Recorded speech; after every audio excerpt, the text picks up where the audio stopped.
Golden diamonds తరుగు తక్కువ బంగారం ఎక్కువ విజయవాడ బెంగళూరు మరియు వైజాగ్ బ్రాంచ్లలో.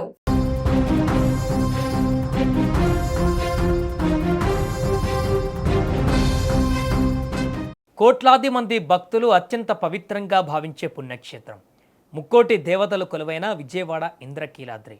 అమ్మవారిని దర్శించుకోవడానికి రోజు వేలాది మంది భక్తులు లైన్లో గంటల తరబడి వేచి చూస్తుంటారు. కానీ అంతటి పవిత్రమైనటువంటి ప్రాంగణంలో, అది కూడా స్వయంగా దుర్గమ్మ ఆలయం రాజగోపురం ఎదుట ఒక మహిళా భక్తురాలు రీల్ చేయడం ఇప్పుడు అక్కడ భద్రతా సెక్యూరిటీ గురించి మరొకసారి తీవ్ర చర్చనీయాంశంగా మారింది.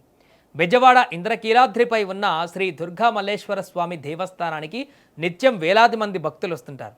అయితే ఇటీవల ఒక యువతి ఆలయం రాజగోపురం ఎదుట డ్యాన్స్ చేస్తూ రీల్ చిత్రీకరించింది. అంతటితో ఆగకుండా ఆ వీడియోను తన ఇన్స్టాగ్రామ్ ఖాతాలో పోస్ట్ చేసింది. ఆ వీడియో సోషల్ మీడియాలో పోస్ట్ చేసిన కొద్దిసేపటికే వైరల్గా మారింది. భక్తి పారవశ్యంతో ఉండవలసిన గుడి ప్రాంగణంలో రాజగోపురం చాటున ఇలాంటివి సినిమాటిక్ డ్యాన్సులు చేయడం ఏంటని చూసిన ప్రతి ఒక్కరు కూడా ముక్కున వేలేసుకుంటున్నారు. అయితే ఈ వీడియో చూసిన భక్తులు, హిందూ సంఘాల నాయకులు తీవ్ర ఆగ్రహం వ్యక్తం చేస్తున్నారు. ఆలయ పవిత్రతను, ఆధ్యాత్మిక వాతావరణాన్ని దెబ్బతీసే విధంగా ప్రవర్తించడం ఎంతవరకు సమంజసమని ప్రశ్నిస్తున్నారు. ఇక్కడ మరొక ప్రధానమైన ప్రశ్న ఏంటంటే, ఇంద్రకీలాద్రి పైన భద్రత ఎంత కట్టుదిట్టంగా ఉంటుంది?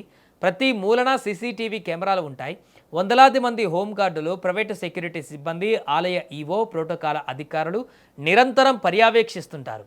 అంతమంది కళ్ళ ముందే ఒక యువతి కెమెరా పట్టి డ్యాన్స్ చేస్తూ రీల్స్ తీస్తుంటే సెక్యూరిటీ సిబ్బంది ఏం చేస్తున్నారని భక్తులు ఇప్పుడు నిలదీస్తున్నారు. ఇటీవలి కాలంలో సోషల్ మీడియా మోజులో పడి చాలామంది ఎక్కడ పడితే అక్కడ రీల్స్ చేయడం ఒక వ్యాపకంగా మార్చుకున్నారు. చివరికి దేవుడి గుళ్లను, పుణ్యక్షేత్రాలను కూడా తమ పబ్లిసిటీ స్టంట్స్కు అడ్డగా మార్చేస్తున్నారు.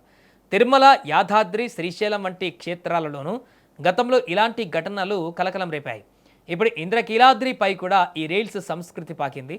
ఫోన్లను గుడిలోకి అనుమతించడం ఒకెత్తైతే, రాజగోపురం ముందు నిమిషాల తరబడి రికార్డింగ్ చేస్తున్న ఎవరు పట్టించుకోకపోవడము ఆలయ అధికారుల అలసత్వానికి అద్దం పడుతుందని సర్వత్రా ఇప్పుడు విమర్శలు వ్యక్తమవుతున్నాయి. ఇక ఇదిలా ఉంటే ఆలయ ధర్మకర్తల మండలి మరియు దేవాదాయ శాఖ అధికారులు ఈ ఘటనపైన తక్షణమే స్పందించాలని భక్తులు డిమాండ్ చేస్తున్నారు.